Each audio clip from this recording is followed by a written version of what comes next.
Not too long ago, it really looked like Google was totally blowing it with the whole AI revolution. I mean, their chatbot was a joke, their search engine was giving out some truly wild advice, and the company just seemed slow, unprepared. But then, almost out of nowhere, the entire narrative just flipped on its head.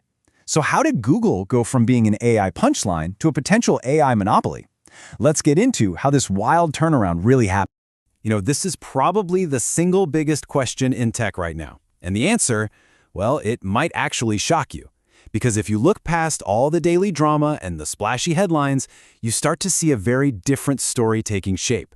One that suggests this whole race might have been decided long before most of us even knew it had begun. So to really get how we got to this point, we have to rewind the clock a little bit, to a time when Google's AI strategy looked like a complete and total train wreck. And the crazy thing is, we're not talking about years ago. This was basically yesterday. For a company as big and respected as Google, it was frankly kind of embarrassing. The public perception was that ChatGPT had caught them completely flat-footed and they were just scrambling to catch up, tripping over their own feet in the process. And oh man, the mistakes just kept piling up. Remember their first chatbot demo? It flubbed a basic fact live for the whole world to see. Then their image generator started creating these bizarre, historically inaccurate pictures. And to top it all off, their flagship product, Google Search, started telling people to do things like eat rocks and put glue on their pizza. Not great. And here's the kicker. This wasn't just some bad press. That one botched demo for their chatbot Bard, it wiped out $100 billion of Google stock value in a single day. The market was basically screaming, Google is losing this thing badly. But then, just as everyone was ready to write them off, everything changed. While the whole world was focused on these very public failures, something else was happening behind the scenes. A master plan was clicking into place that would totally reverse their fortunes and put every other player in AI on high alert. It was just a stunning, jaw-dropping comeback. The company that everyone was making fun of was suddenly causing full-on panic at its competitors. So what on earth happened? How did Google manage to pull off one of the biggest turnarounds in the history of tech? And just look at how fast this all happened. In November of 2022, OpenAI is on top of the world. A few months later, bam, Google hits rock bottom. But then you fast forward and their Gemini 3 model is so powerful that it reportedly sends OpenAI into a code red emergency. What a comeback. Okay, so the secret to understanding how they pulled this off, it isn't just about building a better chatbot. No, it goes way, way deeper than that. It's about understanding the fundamental plumbing of the entire AI industry. It's about a concept called the AI stack.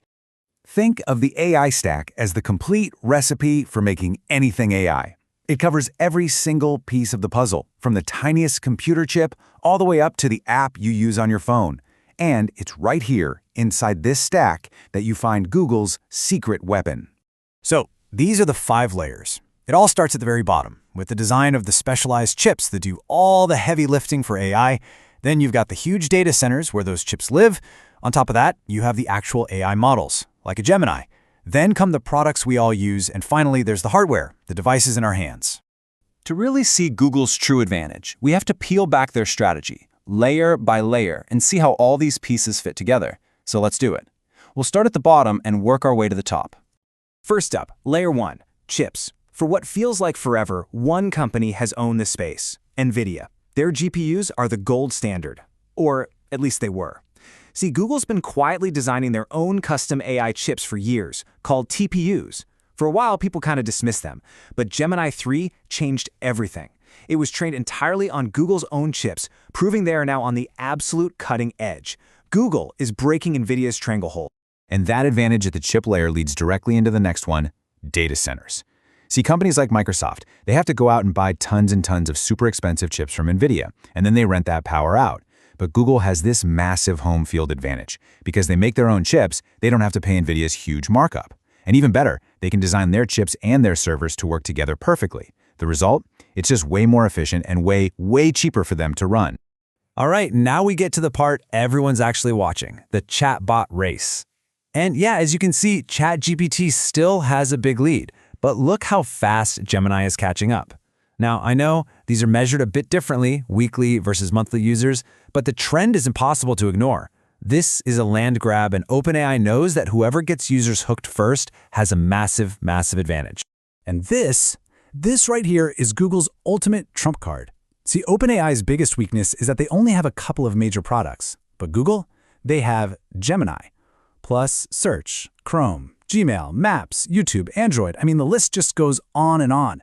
They are weaving AI into a whole universe of products that billions of people already use every single day. No one else on the planet has that kind of distribution. No one. And then, just to lock it all down, you get to the final layer, hardware. And guess what? Google controls this too. They've got their popular Pixel phones, and they're working on AI-powered glasses.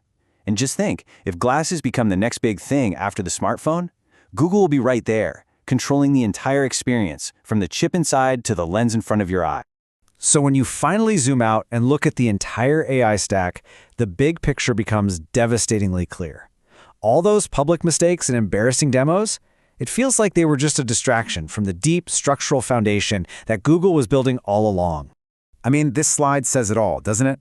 NVIDIA owns chips. Microsoft is a beast in data centers. OpenAI has incredible models. They're all specialists. But then you look at Google. They're the only company that is seriously competing in every single layer. Chip design, data centers, models, products, and hardware. They control the entire chain from top to bottom. And owning the entire stack like this, it isn't just a small edge. It's a fortress. It's a competitive moat that's so deep and wide, it's really hard to see how any other company can possibly cross it. This is a structural advantage that might just be impossible for anyone else to copy. Which, brings us right back to our original question. While we're all glued to the screen watching this flashy race between the chatbots, Google was playing a totally different game, a much longer game. They weren't just trying to win a sprint, they were methodically building an unbeatable, vertically integrated empire. Which really makes you wonder, was this ever really a race at all?